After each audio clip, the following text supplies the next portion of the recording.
What a novel idea. Well, we like to keep it real. That's right.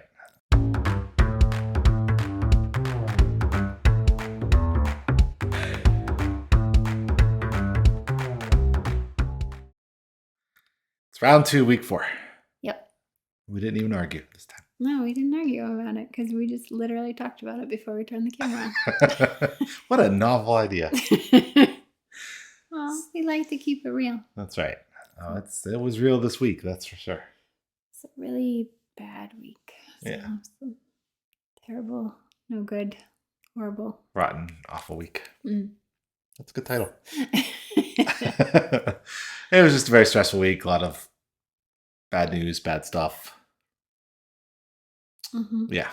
We'll just leave it at that. So you don't want to hear about all our misery, but I think that people do like that kind of stuff. yeah, well, we're not going to go into detail about what happened. As far as our challenge goes with our 75 hard challenge, just really briefly, my diet is basically no sugar, kind of low carb, keto. So going fine. Animal based, I think is what we said in the beginning. And it's fine. It's good. I don't have any issues with it. I feel like, so I've been doing this thing that grosses Chris out and just eating butter. Butter. And although he discovered a delicious drink that he came up with himself. Yes. So you'll have to make a recipe about that. But I'll talk about that. Okay.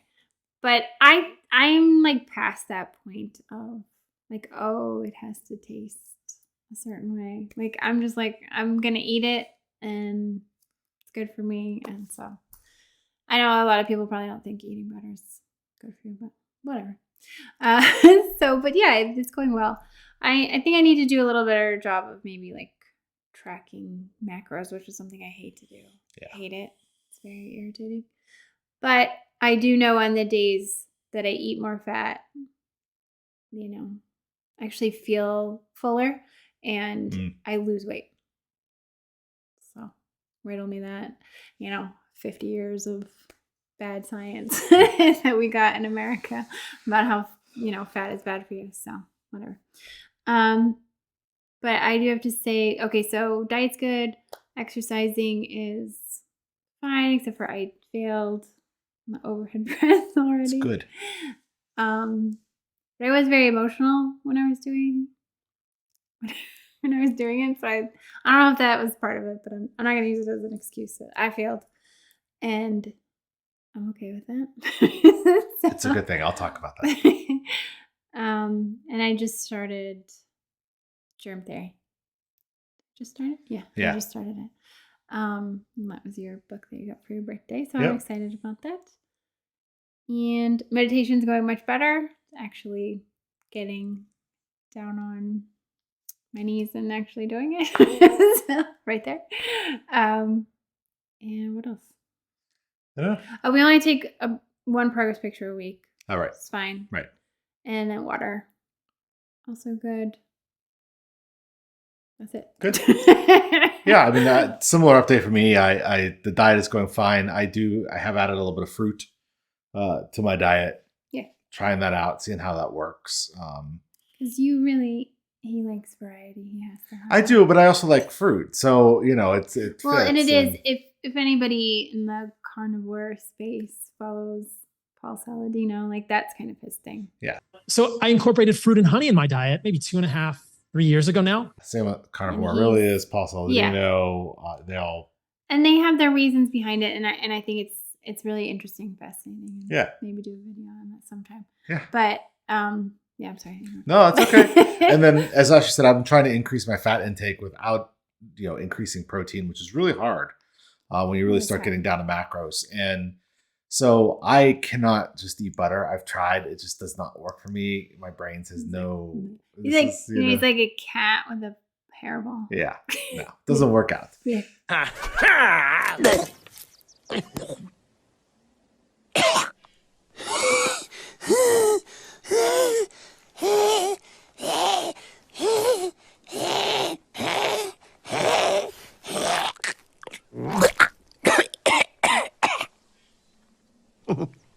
disagreeable. Oh, that is nasty. So I was thinking the other day, and one of the things I love is eggnog. And I was thinking, well, if you think about how eggnog's made, it's cream and eggs and sugar is really pretty much eggnog, and then alcohol, obviously. So I'm like, so what if I just took some cream and some eggs, and I'll add some MCT oil to it to add more fat to it, mix it up, make a drink. And you did. I did, and it was delicious actually. And so I started just plain with nothing in it, a little bit of vanilla. But I've also been adding a banana to it in the mornings after my workout, just to get that little bit of. Now, are you like Paul Saladino, where you just go outside and just pick it up? Yes, I pick it off the tree, and in the middle of winter and the snow on the ground. And you go. What does he do? Go surfing for 2 hours. Go surfing for 2. That's great. So realistic. Hey, if you can do it and it makes you happy, go for it. No, I love but anyways, it, so again, trying to increase that fat intake. As far as fruit goes, I try to keep it to 1 to 2 servings max a day, just to have something additional on top of that. Weightlifting is going well. I just hit 250 today on squats. I did fail last week on overhead press as well.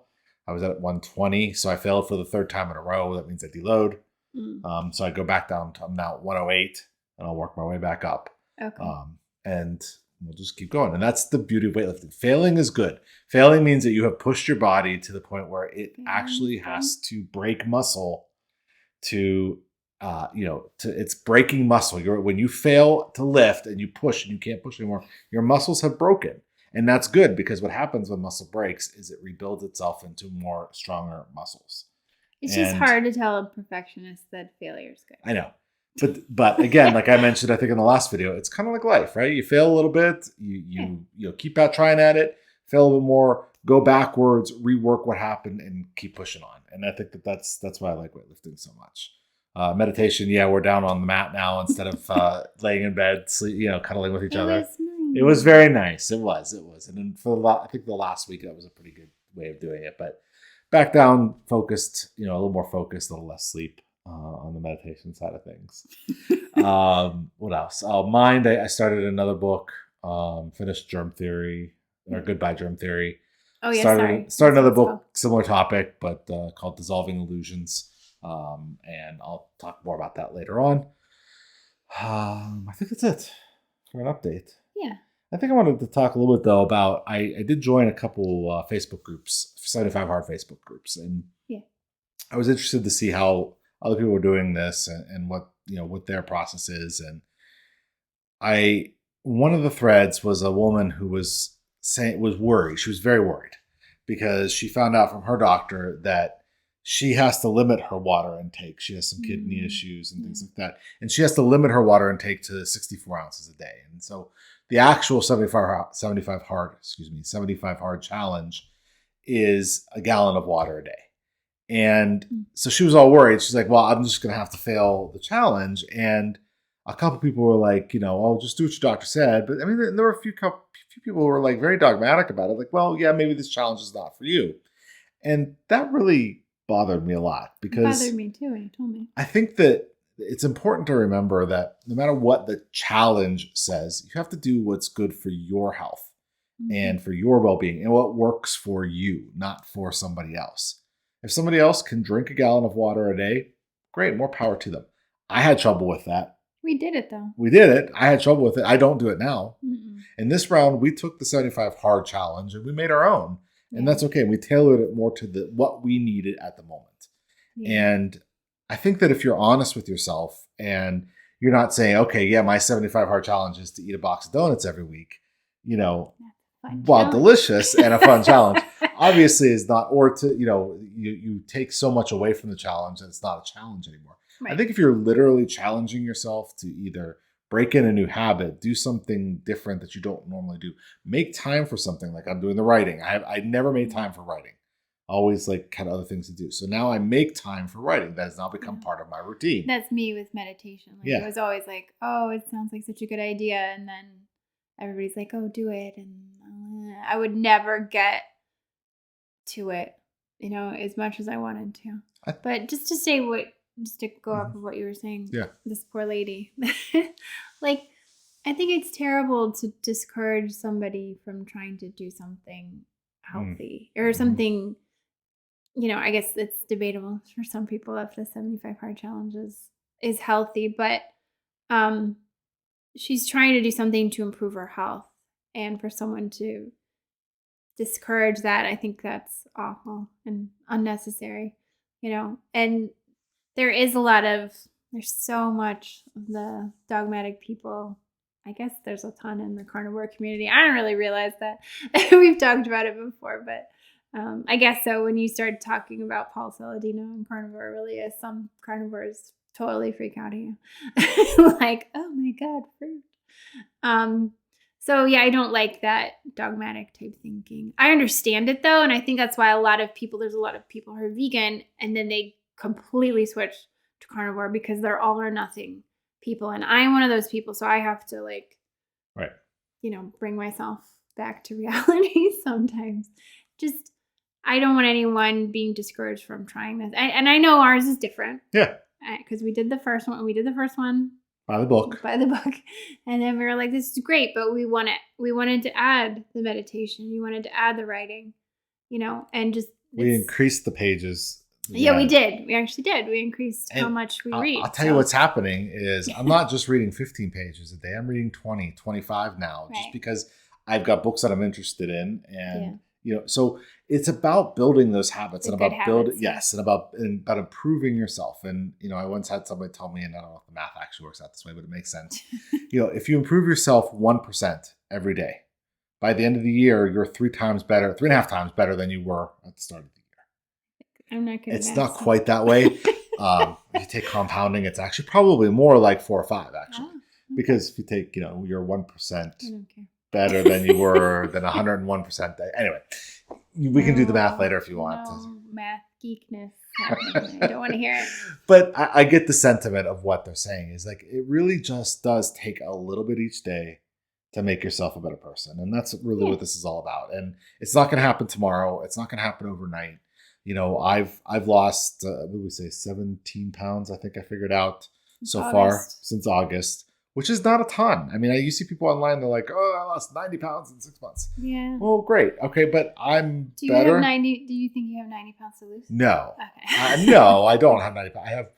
I want to lose another 40 is what I would like to lose. Okay. So I think I've said that last time. Well, 190 is kind of my goal weight. Okay. And again, I use goal weight because I don't know, when we get down into the low 200s, we'll talk and see with weightlifting and everything where I want to be. Yeah. I don't want to be too thin, but I also don't want to look like, a bodybuilder either. So, no, I don't like that. We'll get there. We'll figure it out once we get there. But really, it's more about improving my health and making sure that we're together for a long time. That we're around for each other and we're around for our kids and, them too. Them too. Most of us. Mostly just us. So anyway, so next time somebody tries to discourage you from doing something just because you're not doing it by the letter of the law for whatever challenge or diet or whatever, just tell them to, F off. F off, right? F and A, Cotton, F and A. F and A. So it's your body, your health. Take ownership of it and don't worry about what other people say. Yeah. And I hope you told that nice lady that on Facebook. Pretty much. Okay, good. You wanted to mention something about the video. Oh, yes. Yeah. And just so everybody knows that our video on the importance of sleep should be coming out later this week. Mm-hmm. So make sure you watch for that. That was it? That's it. Oh, well, that was the big announcement. Quick plug. Ooh, big announcement. And then next week, during our next update, we'll pick our next topic. So. Okay. But I'm excited about the importance for sleep video of sleep. Yeah. I think I need some sleep. So it's very important. Yes, it is. All right. We're going to go to sleep. Okay. Talk to you later. Bye. Bye.